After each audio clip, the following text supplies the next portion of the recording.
Isang mapagpalang araw po sa ating lahat mga kapatid mula po dito sa Amaging Pabo Farm.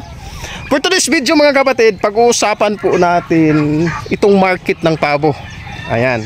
So may nagtanong po sa akin na may market po ba daw yung pabo. Napakagandang topic po ito na pag-uusapan po natin pagdating po talaga sa usapang pabo. At ito po, samahan nyo ba ako? Here we go, let's go!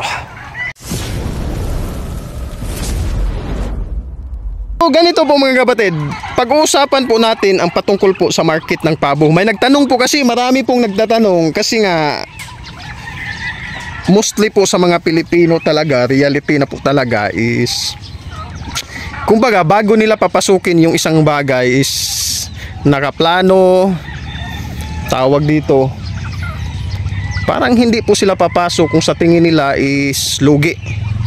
So sa kadahilanan po talaga na kailangan kasi nating gugugol dito ng kapital, panahon at oras. So, kaya yung iba bago nila sisimulan yung pag-aalaga ng pabo is nagpinag-aaralan nila anong mga dapat gawin. Is napakagandang bagay naman po yun. Pero nung nagsimula po ako is zero knowledge po talaga ako sa pag-aalaga ng pabo.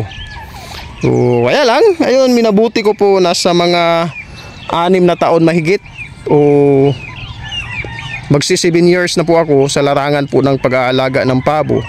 So patungkol po doon sa tanong ng ating kapatid, may market po ba yung pabo? Sa madaling sabi mga kapatid, may market po kasi marami pong tao sa ngayon na wala po silang farm, lalo na dito sa city. Ang kagandahan ng pabo, pwede po siya sa lahat. Pwede sa may sakit, lalo na sa walang sakit. Yun po yung maganda, kumbaga hindi nakakabinat. So liban po sa market, isa po sa problema is yung patuka po talaga ng pabo mga kapatid. Ayan. Sa ngayon po mga kapatid, ipapakita ko na lang sa inyo. So ayan, kung palagi po kayong nakakapanood ng aking video, parang yung iba baka nagsawa na po, pero ito po talaga yung reality mga kapatid. Ipinapakita ko po ito sa mga video ko po kasi alam ko po marami po talagang gustong mag-alaga ng pabo. Kaya lang ipinapasiuna ko na po sa inyo na dito po tayo magkakatalo sa patuka o sa pagkain nila. Ayan. So depende po kasi yan sa market na target market natin eh. So mabigat po yan mga kapatid. Yan, 2 sako po yan na Biyernes ngayon eh. 2 sako ng reject o ritaso sa production ng meatloaf. Yan, yung nasa harap yan. Tapos yun sa likod. Tapos ngayon may taho na naman, gulay, prutas. So pagdating po doon sa market mga kapatid, balik po tayo doon sa market. Napakalaki po ng market talaga ng pabo mga kapatid. Kaya lang, kailangan pa po talagang i-establish. So awa tulong ng Diyos mga kapatid, isa po ito sa paraan kung bakit po ako nag-vlog. Kasi nga para ma-establish ko po yung market ng pabo dito po sa Pilipinas. Salamat sa Diyos dahil nakikita ko po marami na pong nagko-content patungkol po sa pabo. Ayan mga idol, salamat po sa inyo dahil hindi na po ako nag-iisa. Marami na po tayo. Kung i-search niyo po sa search button ng Facebook at YouTube, marami na po. Ayan. Pero isa po ako doon. Kung maghahanap po kayo patungkol po sa pabo, isa po siguro ang mga video ko po na makikita nyo po. So ayun nga, pagdating po talaga sa market ng pabo, kung baguhan lamang po kayo mga kapatid, posible po na ma-encounter nyo po na parang mahihirapan kayo sa una sa pag-dispose ng inyong alagang pabo. Yan po talaga yung reality. Marami na pong sumuko dahil ayun, nahirapan sila sa patuka. Tapos yung market pa po ay hindi po masyadong malakas sa kanilang area. So, kaakibat na po talaga yan mga kapatid, kahit anong business po yung ating papasukin. Sa simula po talaga is mahirap po, lalo na pag hindi po kayo kilala. At ang isa pa, ang market po ng pabo is, yung malakas nito is nasa online process na po talaga. Ayan. Kung hindi nyo po isasabay sa online, mahihirapan po kayo. Kasi nga, the more na pinapakita nyo po ito sa online, sa anumang platform, social media, mas makikilala po kayo.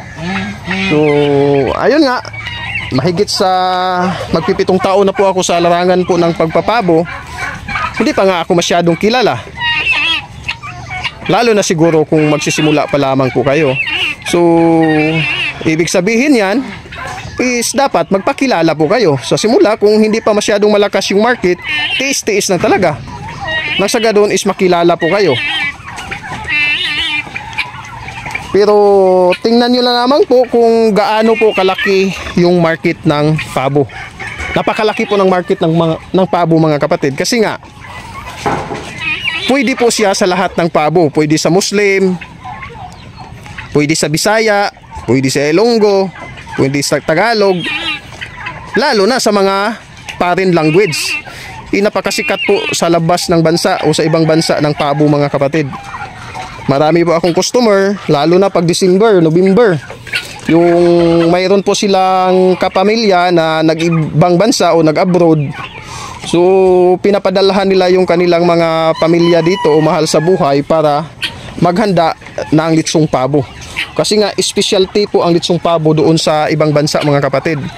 So, ibig sabihin, napakalaki po ng market. Kaya lang, hindi pa po established talaga. Marami pa pong hindi nakakilala at hindi nila alam kung saan po bibili ng pabo. So, ang maibabahagi ko na lamang po sa inyo, pagdating po sa pabo, nasa online market po yung market natin dito. Ayan. So, wag na po kayong magtaka, mga kapatid, na mabibilang lamang po sa inyong daliri sa kamay yung mga tao na bibili po sa inyong barangay. Pinapasiuna ko na lamang po yan sa inyo, mga kapatid. Baka magtataka po kayo, walang bumibili.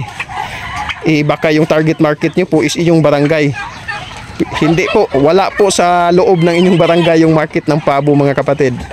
So mostly na target talaga nito, mga kapatid, is yun pong nasa city. Ayan. Kung nasa mga liblib na lugar man yung target nyo po, isa po yung posibilidad na breeder din yon. So, ayan, pag breeder po yung pag-uusapan natin, hindi po masyadong marami kumpara po sa consumer talaga. So, yan po yung maibabahagi ko po sa inyo pagdating po sa market, mga kapatid. Pero awa tulong ng Diyos sa pagkakataong ito, ikukumpara ko nung nagsimula pa po ako sa pabo, mas malakas na po ngayon kumpara nung nagsisimula pa po ako. Ayun, may isang pabo na nakalabas, mga kapatid.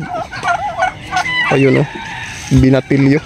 So, ito po yung mga dumalaga ko po, mga kapatid, at mga breeder na inahin. May dalawang barako lamang po dito kasi dalawang barako lamang po yung natira.